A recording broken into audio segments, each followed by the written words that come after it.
بھارت کے خلاف جنگ میں تاریخی فتح اللہ کی طرف سے ملی۔ فیلڈ مارشل سید عاصم منیر کی ایوان صدر میں صحافیوں سے غیر رسمی گفتگو۔ قرآن کی آیت کا حوالہ دے کر کہا، مسلمان سپاہی جنگوں میں دشمن پر ریت بھی پھینکتے تھے تو فتح ملتی تھی، ہمارا بھی یہی جذبہ تھا۔ پاکستان امن پسند ملک ہے، جنگ مسلط کرنے والوں کو اسی طرح جواب دیں گے جیسا مئی میں دیا تھا۔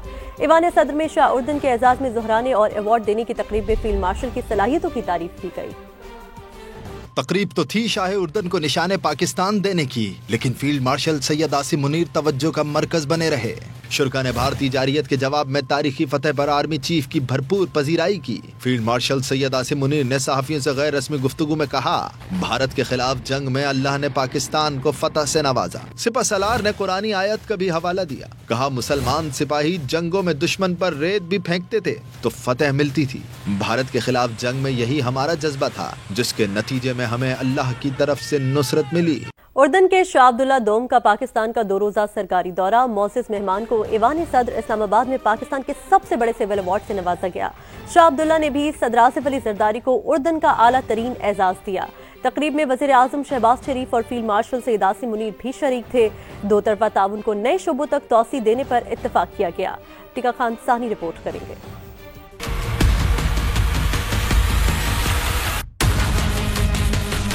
پاکستان اور اردن کے تاریخی برادرانہ تعلقات نئی بلندیوں پر۔ شاہ اردن عبداللہ دوم کا 2 روزہ سرکاری دورہ۔ معزز مہمان کی ایوان صدر آمد، پرتپاک استقبال کیا گیا۔ پروکار تقریب میں صدر آصف علی زرداری نے شاہ عبداللہ دوم کو نشان پاکستان سے نوازا۔ شاہ اردن نے صدر آصف زرداری کو اردن کا اعلیٰ ترین اعزاز جواہرات سے سجا نشاط ثانیہ میڈل عطا کیا۔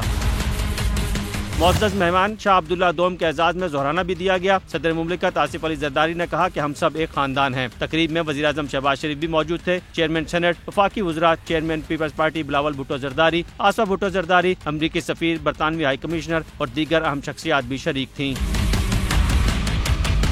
صدر آصف علی زرداری اور شاہ عبداللہ دوم کی ملاقات میں مشرق وسطیٰ کی صورتحال پر تبادلہ خیال، خطے میں امن و استحکام کی مشترکہ حمایت کا اعادہ کیا گیا۔ 2 ریاستی حل کے تحت آزاد، خود مختار اور قابل عمل فلسطینی ریاست کے قیام پر زور دیا۔ صدر آصف علی زرداری اور شاہ عبداللہ دوم نے 2 طرفہ تعاون کو نئے شعبوں تک توسیع دینے پر بھی اتفاق کیا۔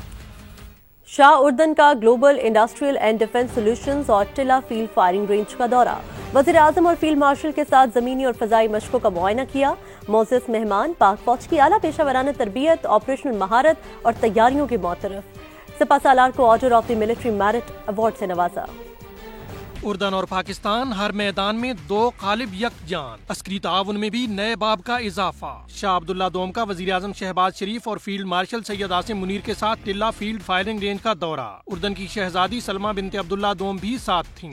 معزز مہمانوں نے مشترکہ فائر اینڈ منور مشق دیکھی۔ ISPR کے مطابق مشق میں کثیر النوع آپریشن، روایتی اور فضائی فائر پاور اور مربوط عسکری پیش قدمی کا مظاہرہ کیا گیا۔ اسپیکٹرم وارفیئر صلاحیتوں اور کثیر المقاصد ڈرونز کا بھی شاندار استعمال۔ شاہ اردن نے اعلیٰ پیشہ ورانہ معیار، تربیت، آپریشنل مہارت اور تیاری کو سراہا۔ اردن کے بادشاہ عبداللہ دوم اور شہزادی سلمہ بنت عبداللہ دوم کا global industrial and defence solutions کا بھی دورہ۔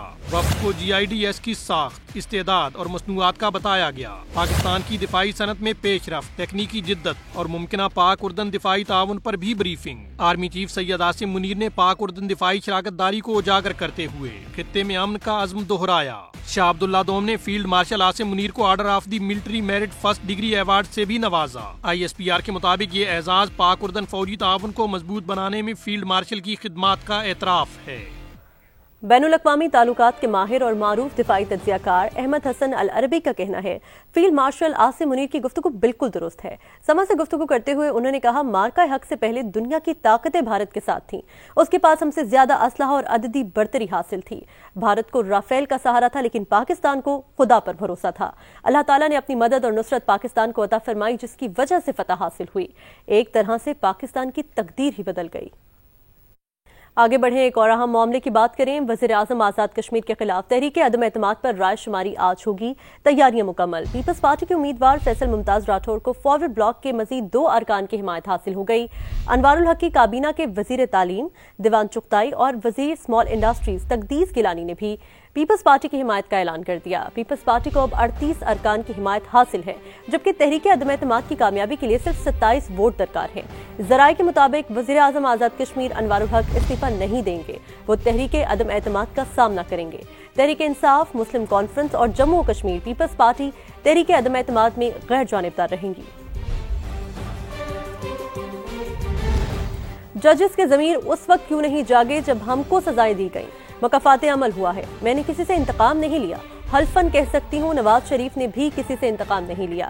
وزیر اعلیٰ پنجاب مریم نواز کی لندن میں میڈیا سے گفتگو، کہا فیلڈ مارشل کی بطور چیف آف ڈیفنس فورسز بہت اچھی تقرری ہے، اس عہدے کے لیے فیلڈ مارشل عاصم منیر سے بہتر کون ہو سکتا ہے؟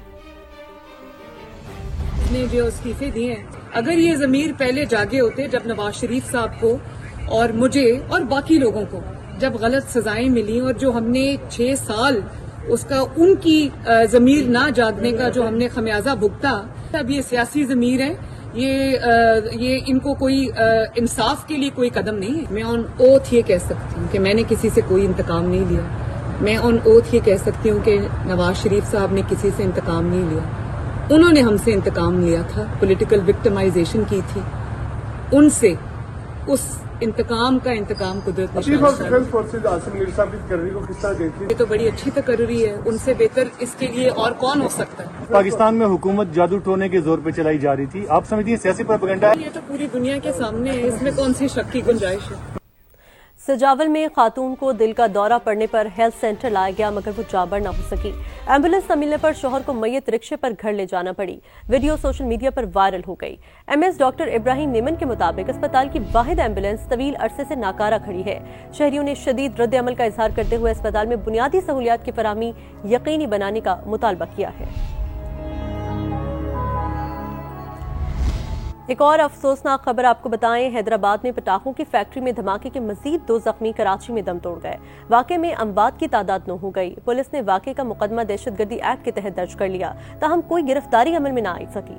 امتیاز کھاوڑ کی رپورٹ۔ حیدرآباد میں پٹاخوں کی غیر قانونی فیکٹری میں دھماکہ، 1 دن بعد فیکٹری مالکان کے خلاف مقدمہ درج۔ پولیس کی مدعیت میں تھانہ بی سیکشن میں درج مقدمے میں دہشت گردی، قتل بالسبب اور لاپرواہی سمیت دیگر دفعات شامل۔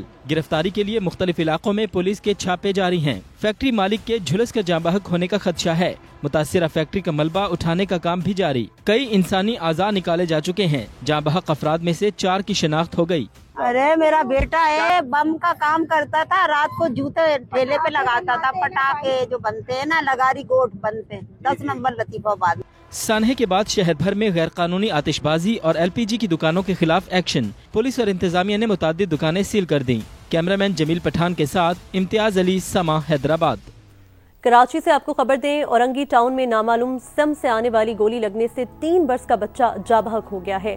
یہ افسوسناک واقعہ پیش آیا ہے کراچی میں، جہاں پر اورنگی ٹاؤن میں نامعلوم سم سے آنے والی گولی بچے کو لگی اور وہ جاں بحق ہو گیا۔ 3 برس کا یہ بچہ ہے جو کہ جاں بحق ہوا ہے۔ شاہنواز قادری ہمارے ساتھ موجود ہیں۔ شاہنواز، بتائے گا کیا تفصیلات ہیں؟ دیکھیں، بہت ہی افسوسناک واقعہ ہے جو آپ سے کچھ دیر قبل ہی پیش آیا ہے۔ نامعلوم سم سے جو ہے ایک گولی آ کر جو ہے بچے کو لگی ہے، جس سے وہ موقع پر جاں بحق ہو گیا ہے۔ پولیس کی جانب سے بتایا جا رہا ہے کہ بچے کی لاش کو جو ہے اس وقت جو ہے اسپتال منتقل کیا گیا ہے۔ واقعے کے حوالے سے جو ہے تفتیش کی جا رہی ہے۔ جی ٹھیک ہے شاہنواز، بہت شکریہ آپ کا۔ ناظرین، خبریں اور بھی ہیں، شامل کریں گے اس بریک کے بعد۔